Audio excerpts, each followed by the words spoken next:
भारत ने महंगाई के मामले में वर्ल्ड रिकॉर्ड बना दिया है और ये रिकॉर्ड महंगाई बढ़ने का नहीं बल्कि महंगाई कम होने का है। लेकिन क्या लोग अपनी हालत भी देख रहे हैं कि इससे उनके जीवन में क्या बदला है? क्योंकि आप तो लगातार ये सुनते हैं कि भारत में महंगाई ने सारे रिकॉर्ड तोड़ रखे हैं। भारत में जो नए आंकड़े आए हैं, भारत में रिटेल इन्फ्लेशन यानी खुदरा महंगाई दर मई के महीने में 4.25% रिकॉर्ड हुई है और पिछले 2 वर्षों में ऐसा पहली बार हुआ जब महंगाई का यह स्तर सबसे कम रहा है। यह कैसे हो सकता है कि भारत तरक्की करे और भारतीयों के जीवन में तरक्की ना हो?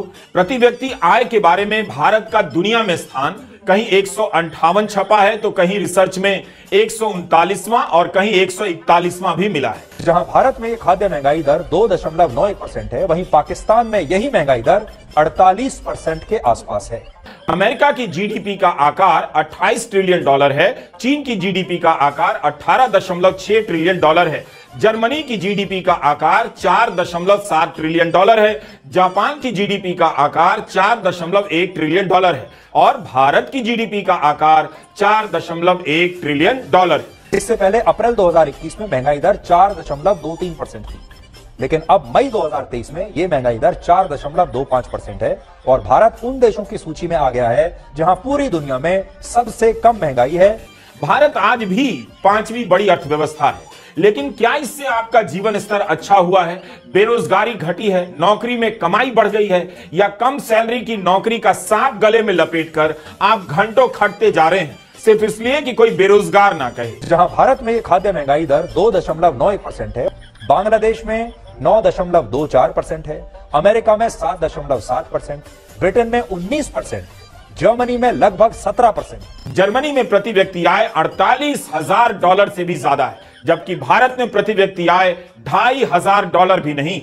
फ्रांस में लगभग 15%, ऑस्ट्रेलिया में 8%, जापान में 8.5%, वेनेजुएला में 471%, लेबनान में 350% और अर्जेंटीना में 115% है। पूरी दुनिया में खाद्य महंगाई दर आप देख लीजिए किस किस देश में क्या चल रही है। प्रति व्यक्ति आय के हिसाब से देखिए तो भारत अमेरिका, चीन, जापान और जर्मनी, ब्रिटेन से तो पीछे है ही, बांग्लादेश से भी पीछे है। हम चीन, जापान, जर्मनी, फ्रांस, ब्रिटेन से इतना ज्यादा पीछे हैं कि उनकी बराबरी के बारे में अभी सोच भी नहीं सकते। ऐसा ना हो कि जेब में अठन्नी ना हो और आम नागरिक चश्मा लगाकर खुद को अंबानी समझ बैठा हो। भारत की प्रति व्यक्ति आय $2,238 है। ब्राजील की प्रति व्यक्ति आय $7,696 है। चीन और भारत की आबादी आसपास है, मगर चीन की प्रति व्यक्ति आय $12,600 से अधिक है। कितना आगे है चीन भारत से? जर्मनी, जिससे आगे सरकार निकलने का दावा कर रही है, प्रति व्यक्ति आय वहां $51,200 से अधिक है। अमेरिका की प्रति व्यक्ति आय $70,000 से अधिक है। दोस्तों, इस वीडियो से मैं पूरी तरह से कंफ्यूज हूँ कि मैं किसकी बातों को सच मानूं। आप कमेंट करके बताओ। और हाँ, याद रखना, ये वीडियो सिर्फ फन के लिए बनाया गया है। इस वीडियो को सीरियसली बिल्कुल मत लेना। महंगाई को कैसे देखते हो आप? अब व्यापारी हिसाब से महंगाई देखेंगे तो महंगाई हमारी समझ से नहीं है। महंगाई नहीं है, एकदम है नहीं। कैसे? एक बात, दूसरा जो महंगाई जो है ये पेट्रोल डीजल के नाम से महंगाई होता है और जब सब्सिडी देते रहे तब तो महंगाई सस्ता रहा। बाहर से कर्ज पर हम लगे जा रहे थे, वो कर्ज खा के हम बादशाह बन गए थे तो अच्छे रहे। आज हम कर्ज चुका दिया और हम जो पेट्रोल फूकने वाले लड़के हैं, जो पैसे वाले जिनके पास जो खाने को नहीं वो पेट्रोल घूम उड़ रहे हैं, वो उनसे हम पैसा लेकर अगर हम गरीबों को 2 रुपये किलो अनाज दे रहे हैं और फ्री में दवाई दे रहा हूँ तो क्या गुनाह है? और रोड बना रहा हूँ, ईमानदारी से रोड बन रहा है, हाईवे बन रहा है, ये गुनाह है? रेस्टोरेंट है। महंगाई रिजर्व बैंक भी गलती करेगा। सुनिए, महंगाई ऐसा है, अगर महंगाई होता तो हर एक रिक्शा वाला भी चिल्लाता। जहाँ पर 8 रिक्शा वाला लेता रहा, आज 25 वाला ले रहा है रिक्शा। अरे कहना क्या चाहते हो? हम आप मुसब्बी रस नहीं पीते, रिक्शा वाला जाकर मुसब्बी रस पीता है। कहाँ महंगाई है? नहीं है, ये अंधभक्त है। अरे कहीं महंगाई है या नहीं? महंगाई तो इस समय नहीं है। महंगाई आबादी के अनुसार महंगाई नहीं है। जब हम कह रहे पेट्रोल बढ़ा है तो क्या मजदूरी नहीं बढ़ी है? मजदूरी पहले 100 रुपया था, आज 400 रुपया मजदूरी है, 500 रुपया मजदूरी है। 500 में खाजी नहीं लेगा? महंगाई कुछ नहीं बढ़ी। हम लोग महंगाई बढ़ी है तो हिसाब से आमदनी बढ़ी है ना। मैं कल की चिंता नहीं करता, उतनी सेविंग्स है मेरे पास। मेरी फटी पड़ी है परसों को लेकर। यही हो रहा है। ₹100 में। अरे यार महंगाई, आप क्या करते हो? नाव चलाते हो? सुपारी करता हूं। सुपारी बिजनेस है। सुपारी का दाम बढ़ा कोई? नहीं बढ़ा है। अरे दाम बढ़ा है। रहने का क्या मतलब है? वो तो सब चीज का कुछ न कुछ बढ़ा है। अरे महंगाई बढ़ी है कि नहीं?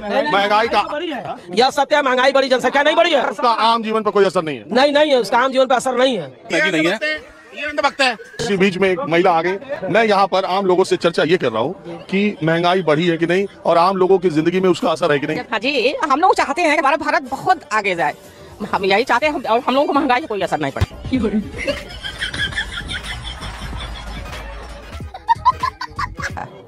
आप पे पैसा ज्यादा होगा लग रहा है। पैसा नहीं है, हम लोग आम आदमी हैं, हम लोग पूजा पाठ करने वाले आदमी हैं और कुछ नहीं। गंगा मैया की कृपा है, काशी नगरी में कोई भूखा नहीं सोता है। मेरी फटी पड़ी है परसों को लेके। बाकी लोग ये बोलते हैं कि ये गैस सिलेंडर का दाम इतना बढ़ गया। क्या करेंगे, अब चुनाव तो हर महीने, हर साल के साल, हर 6 महीने को होगा, तो उस पर तो जनता के ऊपर तो आता है। कहाँ जाएगा, हम ही लोग भोगेंगे हर जगह। आपके घर में महंगाई के हिसाब से कमाई भी बढ़ी है जैसा ये लोग कह रहे हैं? कमाई भाई, हम लोग तो प्राइवेट नौकरी हमारे बच्चे करते हैं, हम लोग आम आदमी हैं, कोई खास नहीं। लेकिन हाँ, हमारा भारत बहुत आगे दिखता है तो बड़ी खुशी लगती है, हम भारतीय हैं। तो आपको महंगाई कहीं नहीं दिखती? कोई असर नहीं है। कुछ तो गड़बड़ है, जरूर कोई ना कोई विकास है तो देखिए, आपके घाट पर आप देख ही रहे, हर जगह देखिए, काशी नगरी में देख ही रहे, मोदी जी हैं तो सब मुमकिन है। समझ रहे हो? समझ रहे हो ना?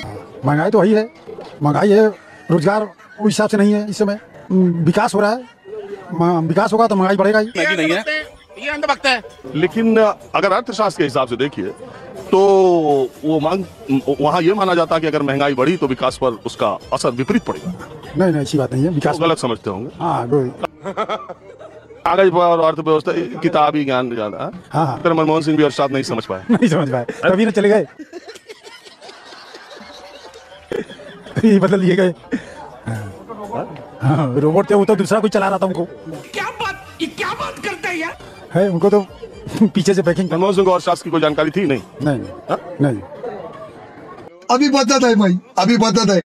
ये वही हिंदुस्तान जिसके पास परचेज करने की क्षमता महज 15 दिन की बच गई थी 1991 में। महज 15 दिन की दुनिया के सबसे पीछे हो चुके थे। 15 दिन बाद भारत बर्बाद हो गया, भारत को गिरवी रखना पड़ता। उस समय पीवी नरसिम्हा राव का दिमाग काम नहीं कर रहा था, उन्होंने सारी जिम्मेदारी उठा के सौंप दी मनमोहन सिंह। और जब मनमोहन सिंह ने जिम्मेदारी संभाली तो देश की अर्थव्यवस्था को पटरी पर लाया। उसके बाद 10 साल तक जब प्रधानमंत्री बने और उसके बाद लोकतंत्र कोई यहाँ परमानेंट नहीं। जब नरेंद्र मोदी को मनमोहन सिंह ने गद्दी सौंपा तो उन्होंने कहा कि हमारा देश के हिसाब से तीसरे नंबर, ऐसा था नहीं। मैडम, आपको क्या लगता है काम नहीं किया? क्यों नहीं कर रहे मोदी जी? क्या काम नहीं कर रहे? आवास योजना मोदी जी ने दी है। अच्छा, ठीक है, रोड सड़कें सब बना है। बहरामपुर की हालत इतनी खराब थी, बहरामपुर हमारा इतना सही बन गया है। ठीक है। अब ये जो कह रहे हैं कि मुसलमानों को घर नहीं दिया जा रहा, जैसी सोचे वैसे तो रहेगा। तुम सोच रहे हो कि हिंदुस्तान में रह खा यहाँ करे हो, गा तुम पाकिस्तान करे हो, तो चले जाओ पाकिस्तान, क्यों हो हिंदुस्तान में? समझ गया। अभी बदत है भाई, अभी बदत है। ये दोस्त अभी बताइए, मुसलमानों को देशभक्ति का पाठ पढ़ाते ये चंद लोग हैं, चंद, और उनको खुद नहीं पता होगा। वंदे मातरम की 4 लाइनें सुनना चाहता हूँ। आप क्या हो ही बताओ, आप क्या हो ही बताओ। मैं देशभक्त हूँ और भारतीय हूँ। गलत बोल रहे हो मोदी जी, योगी जी के बारे में। देशभक्ति में सवाल किया, अगर ये देशभक्त है तो वंदे मातरम की 4 लाइन सुना दो। सुना दो, मेरा मुंह तो निकल गई, क्या बताऊं भैया। सुना दो, जस्टिफाई कर दो अपनी देशभक्ति। क्या 4 लाइन सुना दो वंदे मातरम। वंदे मातरम की? ये कहाँ फंस गया भाई मैं? ये क्या होता है?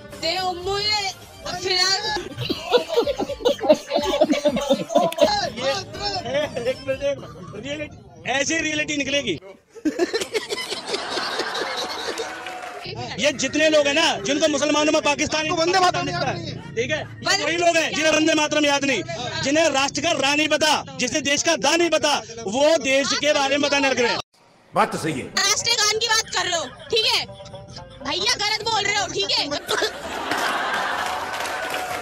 बताता हूँ, ये बहरामपुर के अंदर एक इंटर कॉलेज दिखा दे, एक सरकारी अस्पताल दिखा दे, है क्या? हम स्कूल चाहते हैं, हम हॉस्पिटल चाहते हैं। मंदिर बन गया तो वो गलत है। अरे यार, मंदिर बन गया, मंदिर की तो बात ही नहीं हो रही। राशन लॉकडाउन में 2 बार सबको मिले हैं या नहीं मिले?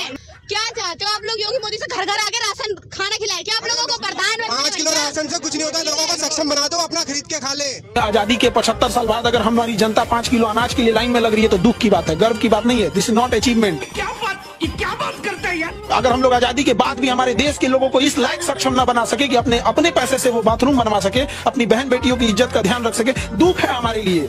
ये बड़ी अच्छी बात कही है। क्या माहौल है गांव में? गाँव में सर माहौल सही है। ठीक है। बच्चों में क्या है, नए बच्चों में? सर नए बच्चों में तो बीजेपी है, क्योंकि बीजेपी काम करा रही है, राफेल लाई है या फिर स्ट्राइक करा रही है, किसी की सुन ना रही है। अपना पाकिस्तान दब के बैठा फिलहाल, इंडिया से क्यों दबा है, आज तक दबा है बीजेपी कैसे? ठीक है। और क्या बीजेपी ने अच्छा किया? खत्म। तो बीजेपी ने बहुत काम कर रही है, योजनाएं ला रही है, नई नई रोड्स, देख लो रोड्स ग्रो हुई है जब से। चलो ठीक है, थोड़ी सी नीचे गई है, हमारी ग्रोथ हो जाएगी खुद से। राफेल का इतने दिनों से अटका हुआ था मैटर, वो आया ठीक। राफेल, हाँ जी।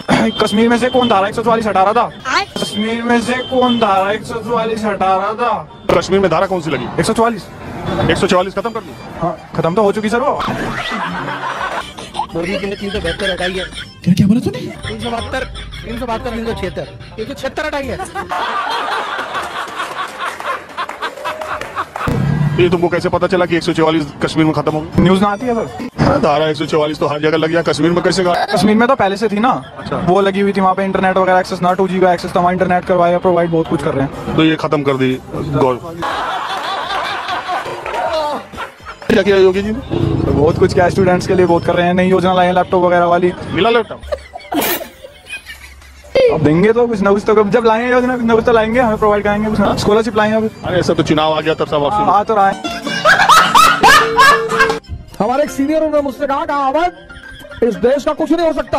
हमने कहा ऐसा ना कहे सर, कहीं एग्जाम्पल दे दूं? मैंने कहा दो। एक आदमी जा रहा था, उसको बुलाया, बोले भैया आपको क्या लगता है इस देश की समस्याओं का समाधान? का हमको क्या पता क्या समाधान? क्या हमको पता है समाधान? क्या इस देश के सारे लोगों को जेल में भर दो और उनके साथ एक गधे को भी बंद कर दो।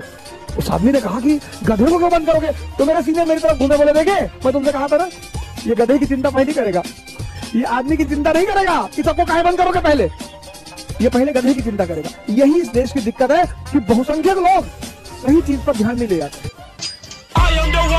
अगर आपको वीडियो पसंद आता है तो लाइक, शेयर एंड सब्सक्राइब जरूर करें और इस वीडियो के बारे में आपका क्या ख्याल है नीचे कमेंट बॉक्स में अपना राय जरूर रखें।